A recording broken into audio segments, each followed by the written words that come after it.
Okay, so in this video, I want to talk about the slow and steady scale. Now, I wanted to touch on this just because I know a lot of people won't want to really go over the comprehensive, complex manual bidding scaling system. Some people might not have the budget for it. Some people might not like the way that it's scaled. Some people might not understand it, and it's all okay. That doesn't mean that there aren't other ways to scale. So this is actually what I wanted to touch on. Now, this is a really basic scale, and it's actually the most stable one as well. It's slow, I'm not gonna lie, it's slow, but it's super stable, and this is your go-to place for if you don't want to get too much into really scaling indefinitely with manual bidding and putting thousands of dollars on ad sets. Either you're scared to do that, you don't have the budget for it, or you just don't want to overcomplicate things. So with that being started, this isn't going to be a long video. It's going to be pretty short just because there's not a lot to say about the slow and steady scale. So I'm going to really keep it straight to the point without any unnecessary fluff. So first of all, what is the slow and steady scale? So slow and steady scale is basically increasing the budget of a working ad set by 20% every 24 to 48 hours. That's basically it in a nutshell. An ad works good, you're happy with the results, you're getting positive ROI, you just increase the ad set by 20%. Now, what you usually want to do, like I said, if you have an ad set that's working good, you just go ahead and go and do the scaling system that we went over in the last video. But like I said, this is the way to do it if you don't want to go over that. I usually don't do this if I'm doing the comprehensive scaling system that I showed you. I only do this. I'll show you exactly why I still sometimes do this. Sometimes I teach my students to do this if they don't want to get too much in depth and overcomplicate and overwhelm them. So this is a very slow and steady scale. It's very simple. All you have to do is, if an ad is working good for you, you're making money out of it, you're satisfied with the results, just take the budget and increase 20% to it. So if the budget was $10, you change it to 12. You don't duplicate to a new ad set, you change the actual ad set. If the budget was $20, you increase it to $24, right? You just take 20% and increase it. And you do that every 24 to 48 hours until the ad set stops to work good. Okay, so why do we only do 20%? Why don't we do 100% or triple it or just scale faster? Well, because if we do over 20%, the re-optimization that happens takes longer and it can sometimes screw the ad. So in the previous video, in the earlier modules where I talked about optimization, where every change that you do to the ad set will basically take time for the ad set to re-optimize. By us changing it only by 20%, the re-optimization is super safe and it's super small, so it's not really going to affect it too much. Of course it's going to improve it, but it's going to do it pretty fast. Like I said, between even 12 to 24 hours, it should already be pretty optimized. So if your budget is on $100, increase it to $120. If it's on $200 to $240, just 20%. Because changes like these are pretty small, right? A 20% budget is pretty small, and it's easy for Facebook to re-optimize, because if you go ahead and change from $10 to $100 in one day, what will happen is that the change is so drastic that Facebook will take much longer to re-optimize.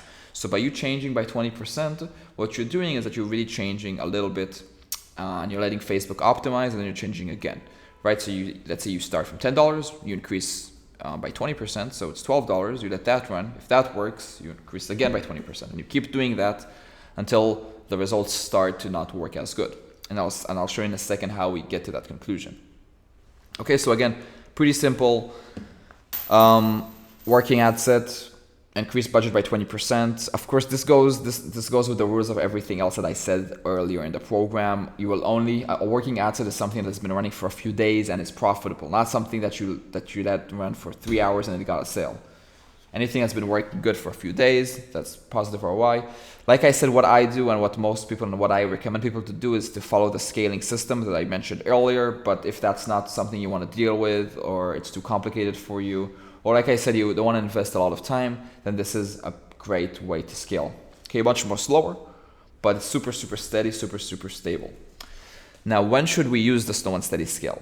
Okay, there's a few options. Okay, it's not only about when you want to keep things simple. When the audience that you're targeting is below 300,000, I usually scale like this. I don't usually target anything below 300,000, like I said, but I know some of you do. Some of you have more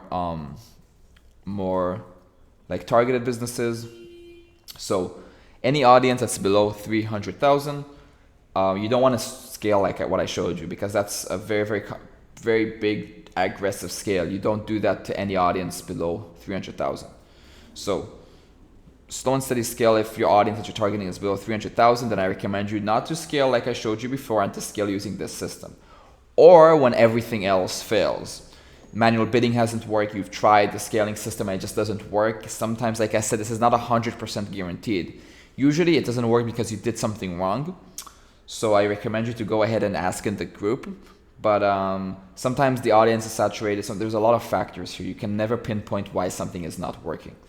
So when everything else fails, then even me sometimes, I try I try manual bidding, I try like scaling aggressively, and sometimes it doesn't work. Nothing to be depressed about. Facebook was not meant to please our needs 100% of the time. So I go back to this, and this is just basically, this usually always works because you're changing it very little.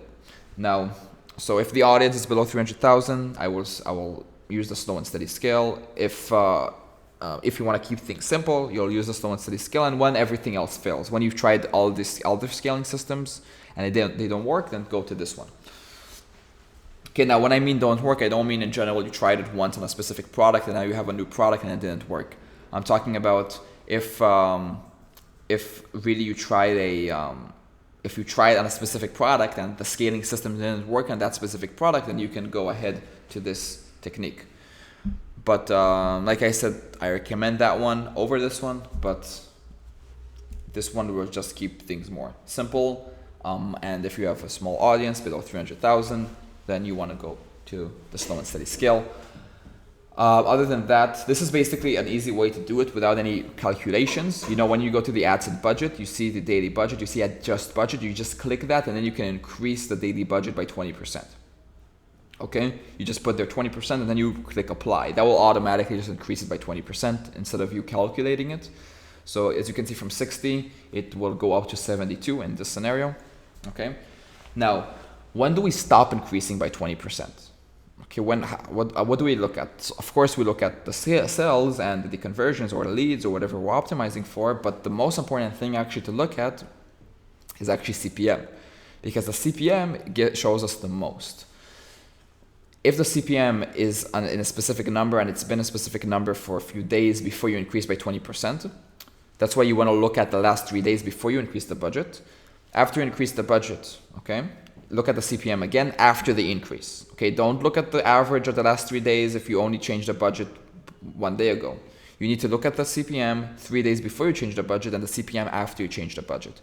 Now, if the CPM has increased by over 20%, then either let it run for another 2-3 days before you increase it again, or stop increasing.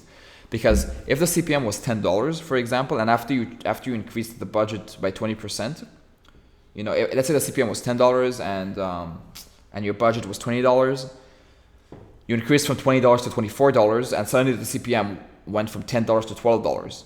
Basically, you didn't do anything. You literally didn't do anything because you're still getting to the same amount of people, and you're paying more.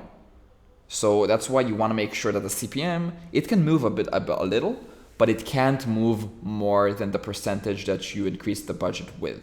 So if the CPM is $5 and your budget is $20 and you increase the budget to $24 and the CPM goes from $5 to $5.05 or whatever, that's okay. But if suddenly the CPM goes from $5 to $6, then you should increase the budget back. But again, don't freak out over 1 day. Increase the budget by 20%. Look at the CPM 24 hours after you increase the budget. Is the CPM still okay? Is the CPM the same as what it was before? If it is, you can increase it again by 20%. If it isn't, let it run for another 2-3 days. See if it went down a bit. If not, it's still like higher than what it was before the increase, then you'd rather just decrease it back. Usually the CPM won't rise at the first increases, but eventually the more and more you increase, the more the CPM will rise until a point where you increase it and the CPM really rises and then you just decrease it back. Because eventually the CPM is how much you're paying just for 1,000 people to see your ad. So if on a $20, if your CPM was $10, right, and your daily budget was $20, that means you're paying $10 to reach 1,000 people. You're paying $20 to reach 2,000 people, because CPM is how much you're paying for 1,000 impressions, if you don't know. That means that if you increase the budget by 20%, that means from $20 to $24, and the CPM goes from $10 to $12, you're gonna pay you're gonna pay more to reach the same exact amount of people. You're still gonna reach 2,000 people because the CPM went up. Okay, I hope that makes sense. But basically, this is the metric that you want to look at the most when you're doing the slow and steady scale. And that's basically it, guys. So this is it for the slow and steady scale. Again, when do you want to use it? You want to use it when the audience is below 300,000. When you want to keep things simple, you don't want to overcomplicate stuff. When you want to teach it maybe to somebody, I don't know, somebody that you want to teach Facebook ads to, and you don't really want to go over the scaling system because it's super complicated sometimes. Or when everything else fails. When you've tried scaling with manual bidding, you've tried scaling with very high budgets and it just didn't work, then I would go to this strategy. Okay, so that being said, I'll see you in the next video.